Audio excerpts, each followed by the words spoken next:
What team do you think had the best season in the NBA? Let's find out.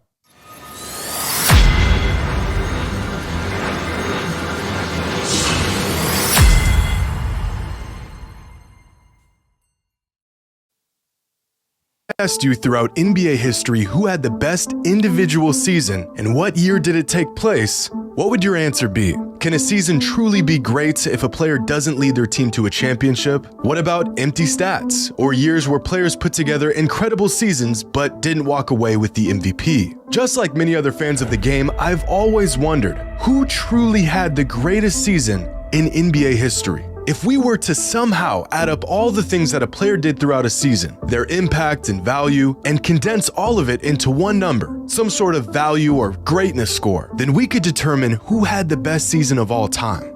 And so that's what I did. A formula to decide who had the best individual season in NBA history. And not only did I find that season, but it was so great that no other season comes even close.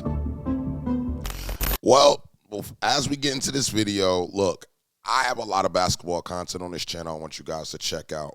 Who do y'all think has the best individual season? Let me know why. Let's speak facts. Don't just be making up no opinions, okay? I'm going with 86 Celtics. That's what I'm picking. 86 Celtics off the top. You tell me something different if you want. Let me know in the comments. Let's get into this. With the 2023 NBA season going completely off the rails with big games, huge numbers, and record-breaking performances every other night, I had to gather myself and put all of this madness into context. How historic are these seasons really? Where do the individual performances of this season rank among the greatest season performances in NBA history? Well, in order to answer this question, I had to create a basic formula that factors in everything a player does on an individual level throughout a season. But first, I had to determine what numbers and awards actually matter and which ones don't. For example, winning the MVP is the greatest individual award a player can win, but there have been countless amazing seasons in which players did not win the award, so we can't use this as a metric to measure how great an individual season really was. I also had to exclude statistics that were heavily skewed by team performance, like win totals or even stats like offensive and defensive rating. We are, after all, looking for the best individual season. So after much deliberation, I narrowed down the criteria for the best season ever to these 9 factors: points, rebounds, and assists. Hold on. Let me pause that real quick so y'all can get a look at that. If a player was selected to an all-defensive team, if a player won Defensive Player of the Year, if they led the league in one of the 3 major statistics: player efficiency rating, win shares, box plus minus, value over replacement, and just to spice things up, All-Star Game MVP. What do y'all think of the scoring system? That's what I do want to know. Do y'all think that the scoring system is fair enough for us to determine this? Because this is a real thing. This ain't no, this question comes up a lot, but when you actually use certain numbers, do you think numbers are going to be able to determine this? Because I think it is. I think if you really go off statistics and you go off of what's going on at that time in the league versus what's going on at any other time in the NBA in the league, you can determine all of this stuff. The total number that a player achieves from these 9 metrics is their season score. The higher the score, the greater the season. And before we get started, I want to point out a few things. As I stated before, I did not factor in MVPs in this experiment because there's just been far too many incredible seasons where players were not crowned the most valuable player. Like in 1989, when Michael Jordan clearly had the best season that year, but Magic Johnson won the MVP. Another thing to keep in mind here is that most statistics that are available today have only been around since 1975. So any great season that took place in the early 70s and 60s was excluded from this experiment, which actually shouldn't even be a problem since a lot of NBA fans act like those seasons never even happened anyways. Another major factor that I left out was postseason success. And I know this will be a controversial decision, but in order to even make it deep into the playoffs, a great player still needs a solid supporting cast, or else he has no real shot to win it. And I agree with that. I always talk about with Jordan, Jordan needed Pippen and Rodman, to really get that ring.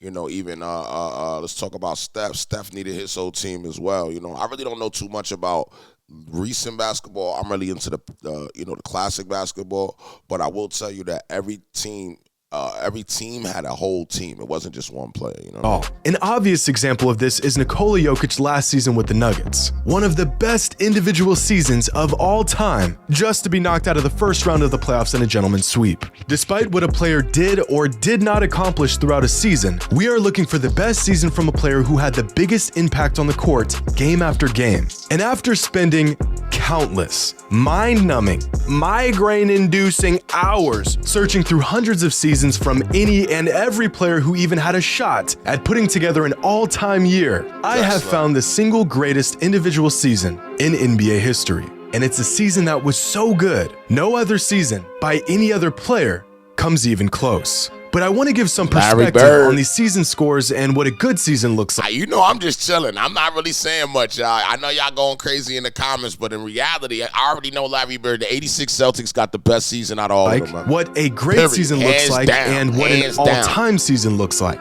Back in 2018, LeBron James finished second in MVP voting and had one of the most complete all-around seasons of his career. In hindsight, some fans even believe he should have won the MVP that season. And according to our metric, that year LeBron James had a season score of 109.7. This is a great season by any standard, nearly an all-time season. But James Harden rightfully took home the MVP with a season score of 112.4. In 2015, Steph Curry won his first league MVP and put together one of the most memorable seasons in recent NBA history. That year, his season score was 97.3. Wow. In 2006, Kobe Bryant had statistically the best season of his career and achieved a season score of 119.1. And yet, Steve Nash won the MVP that season with a season score of just 84.1. Wow. But these numbers are all relative. A season score of 20 is about league average. A score of about 45 is what you would find in a quality starter. A season score of about 65 is an all-star level season, and a season score of 85 is an all-NBA level season. And once a player gets into the triple digits, a season score of 100 or more, they are well on pace to earning an MVP. But even a score of 100 is nowhere near what a player must accomplish to even crack a top 50 season of all time. Because the 50th greatest individual season came from James Harden in 2018 when he piled up a season score of 112.4. In fact, here's a chart of the top 50 individual seasons in NBA history according to our season score metric. The first 3 seasons to crack the top 50 all came from James Harden in just a 4-year span between 2017 and 2020. Michael Jordan was so good, so early in his career, that even his rookie season made the list as the 42nd best individual season of all time. Wow. Tracy McGrady put together his best season in 2003 with a season score of 115.3. Hakeem's 1994 campaign lands at the 35th spot of all time, and just above him you'll find Steph's unanimous MVP season in 2016. Nikola Jokic achieved a career-high season score last season with a total of 120.3 points, the 23rd best individual season of all time. But Giannis actually scored just slightly higher than Jokic did last season with a season score of 120.9. I feel weird because I don't know who the hell none of these new people are. If you were just like me, right, if you just like me, right, agree, because I don't know who the hell none of these new people are. Russell Westbrook's MVP year is the 17th best individual season of all time and easily the best season of his career. Keep going up and we'll find the best seasons from some of the greatest players of all time. Dwayne Wade in 2009, KG in 2004, Kareem in 76. In 2020, Giannis put together one of the greatest seasons ever with a season score of 129.8, just behind LeBron's 2009 season, which turns out to be the best individual season of his career where he earned a season score of 130.2. Wow. And after this mark, we enter the Michael Jordan zone, where it's a whole lot of MJ reeling off some of the best individual seasons of all time, year after year. You know, Michael Jordan is a GOAT. Jordan is a GOAT, definitely. Jordan is GOAT. Larry GOAT. Magic GOAT. That's my top 3. And right at the top are the 3 best individual seasons of all time. David Robinson's criminally underrated 1994 season, Shaq's masterpiece in the 2000 NBA season, and Michael Jordan's 1989 season that earned him a season score of 137.7. Hold up. There's one season missing here. 86. Oh, there it is. Michael Jordan's 1988 regular season, widely regarded as the greatest of all time. And that's because it is. With a season score of 154.8, Wow. Jordan's 1988 campaign is the greatest individual season in NBA history. And it's not even remotely close. Wow. But I want to take a deeper look at these results because they reveal some interesting things about what we know and what. Let me just get a pause real quick for my people to just look on the screen and let me know, what's going on over there. All right. I'm still going with the 86 Celtics. I don't give a damn what y'all say in these comments. I love y'all. We all family. I know we going to argue 86 Celtics. But we thought we knew. Some all-time legends that didn't even have a single season that made the top 50 list include Larry Bird, Magic Johnson, Tim Duncan, Charles Barkley, Dirk Nowitzki, and many more. On the other hand, there have been a handful of players You know that hurt. Larry ain't even make the list.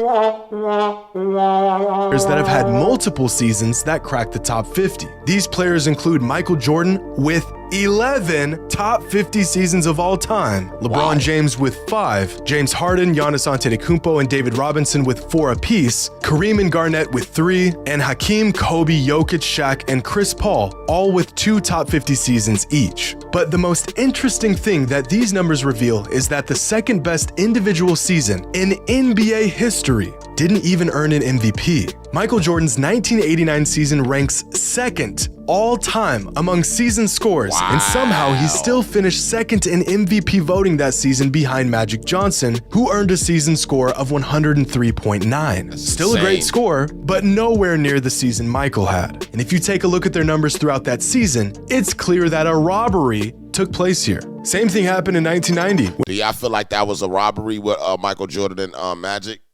Break that down in the comments. When Michael Jordan put up the 5th highest season score in NBA history and finished not second, but 3rd in MVP voting behind Magic Johnson and Charles Barkley. And again, the numbers are clear as day. This MVP should have gone to Michael, and it's not even close. Now, the idea that Michael Jordan and LeBron James should have probably won more MVPs throughout their careers becomes even more glaring through the lens of this season score metric. But of all the seasons that made an appearance on this list, only the 2009 season features 3 players who all put up top 50 seasons of all time. That year, LeBron James, Dwayne Wade, and Chris Paul all not only had historically great seasons, all 3 of them put up top 25 seasons in NBA history. As I spoke about before, in most seasons, a game score of 100 will give a player a real shot at winning the league MVP. CP3, D Wade, and LeBron all had season scores of over 120. But with this NBA season being flooded with all-time talent and incredible performances every single night, are there any players that are putting together seasons this year that would crack this all-time list? We'll have to make a couple estimations here because some stats within our metric like VORP and win shares are cumulative stats. But at their current pace, here are the projected season scores for the best players in the NBA this season, with the top 5 season scores coming from Luka, Jokic, Giannis, Embiid, and Tatum. And if a season score of 100 warrants a real shot at the MVP award, then there are currently 6 players who are all having an MVP caliber season. But in terms of cracking the top 50 list, only Luka Doncic and Nikola Jokic are on pace to making the cut. In fact, Luka is on pace to racking up a season score of 123.1, Do y'all agree with this list? which would earn him the 15th best individual season of all time, right behind LeBron's 2013 season. And Nikola Jokic is on pace to having a season score of 116.4, which would land him at the 38th spot all time. And after gathering data from hundreds of seasons of dozens of players, I got to thinking about peaks. Who was the best when they were at their best? Some players have maybe 1 or 2 seasons that stand far above any other year they've put together, like Tracy McGrady in 2003 or Russell Westbrook in 2017, while other players completely control the game on an individual level season after season. So here is a chart of NBA legends and the combined season scores of the best 5-year stretch of their career. For example, Isaiah Thomas's best 5-year stretch came between 1984 and 1988, where his total season scores throughout those years was 379.3. Damian Lillard's run from 2017 to 2021 earned him a total of 438.9. Just above Magic Johnson and Moses Malone is Karl Malone, who is the first player on this chart to crack 500. Nikola Jokic is currently in his best 5-year stretch and has a total score of 508.8. But this number will jump much higher after this season, somewhere around the 540 range. Kobe, Hakeem, and Bird all had similarly great primes in the NBA, ranging from 514 to 518. Tim Duncan is sandwiched right between Russell Westbrook and Kevin Durant. Our first big jump occurs with James Harden's run between 2016 and 2020. And after these marks, we get into the very best individual runs in NBA history. Shaq in the early 2000s, a young Kareem, a mind-boggling 5-year individual stretch from David Robinson in the mid-90s, Giannis's current historic run dating back to 2018, and LeBron James at his absolute peak from 2008 to 2012. Just 5 points shy of cracking the 600 mark. Possibly the greatest individual prime of all time. Wow. Well, at least it would have been if Michael Jordan didn't exist. Because from 1988 to 1992, MJ rattled off 5 of the top 16 individual seasons of all time. By far, the greatest stretch of seasons we've ever seen from any player, earning him a prime total score of 680.9. Wow. Leaving him in a league of his own, even amongst the greatest players in NBA history. Hope you all enjoyed. And as always, until next time. Look, this was interesting. This is very interesting because from my statistics that I looked up and I seen on Larry Bird, that 86 season, there is no team that had a better season than that, to me. Based off what we're seeing now, Jordan, who obviously is the GOAT, surpassed that. So I'm at a standstill right now. I'm at a standstill right now, I want to know what you guys feel in the comments. It's very important. Let me know what you guys feel. This is going to be very spicy in the comments. We're at 41K, man. Make sure y'all keep subscribing so we can get to 1 million. Love all y'all. See y'all on the next one.